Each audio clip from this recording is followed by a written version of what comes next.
Hey, what's up, guys? This is GearmoAuto. We're doing front brakes on a this is a 2015 Tacoma, but this can be used for a 2012 to 2016 Tacoma. It's pretty much the same on all of them.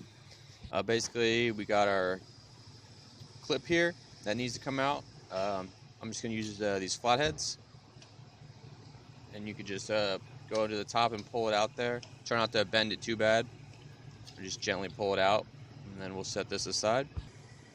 So once you get that out, you can start pushing these pins out, and you could just kind of push them out, or you could kind of hammer on the ends a little bit to get them out and just pull right out. Needle nose pliers is good for this kind of stuff.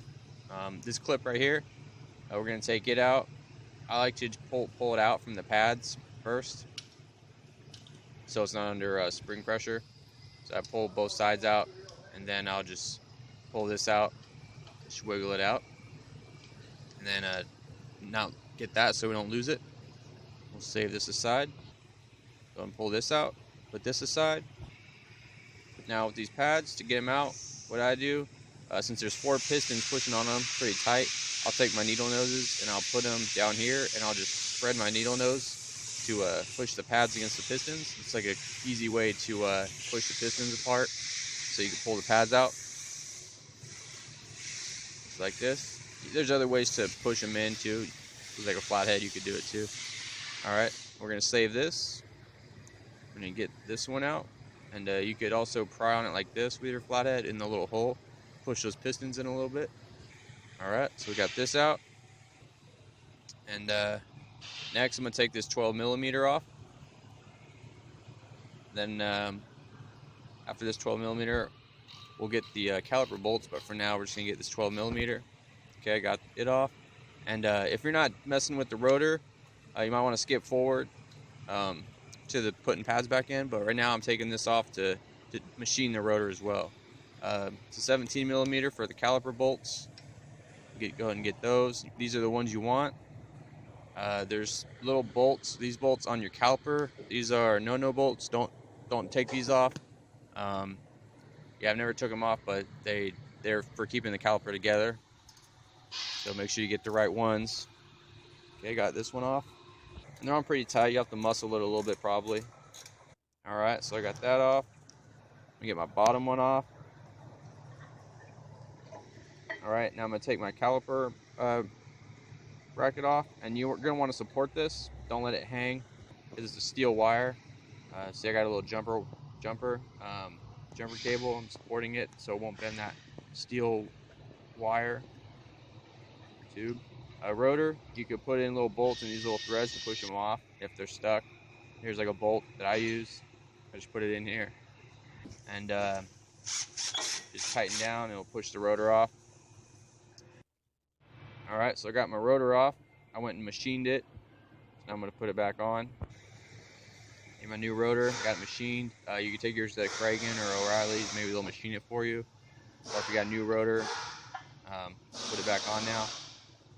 You can line these up with your old one to phase match it if you want. It's not that big a deal. While this is off, I'm going to clean this off a little bit. This is optional. You don't have to. I just do it because I like to.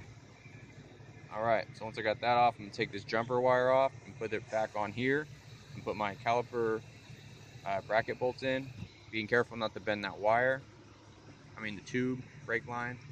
Yes, this is the one I'm talking about. This is a steel one. And be careful not to bend it. These can sometimes come loose if you move it around a lot. We'll go ahead and push this on. Tighten these down. I'm just going to tighten them down. I'm not going to make you watch me.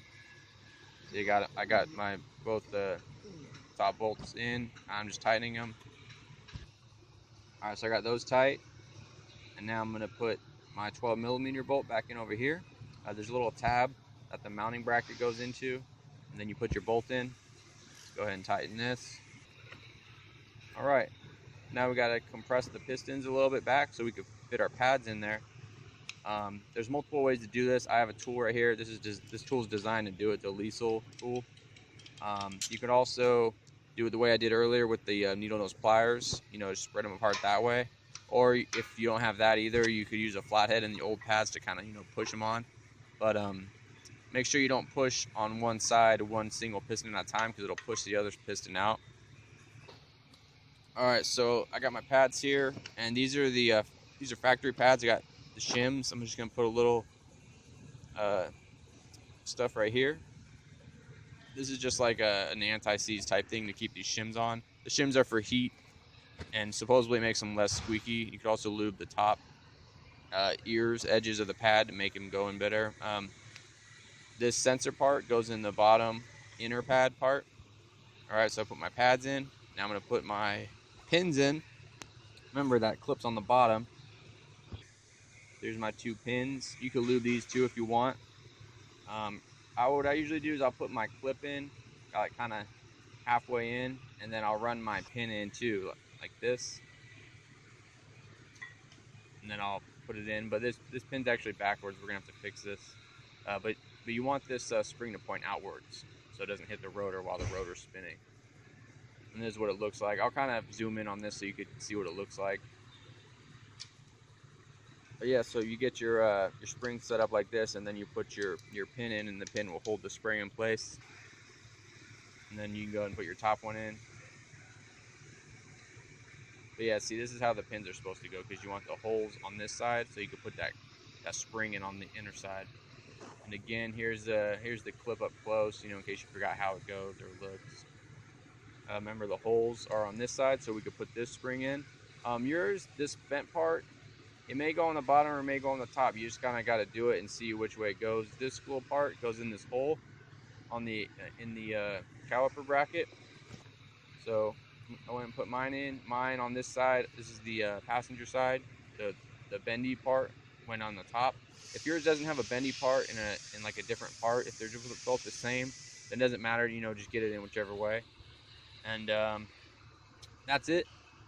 Make sure your tube's not bent. Make sure your diesel nuts didn't come loose. You want to make sure that's all good. Make sure you don't have a kink line or bent line. Double check your bolts for tightness. And that's about it. So thanks for watching. Please like, comment, and subscribe.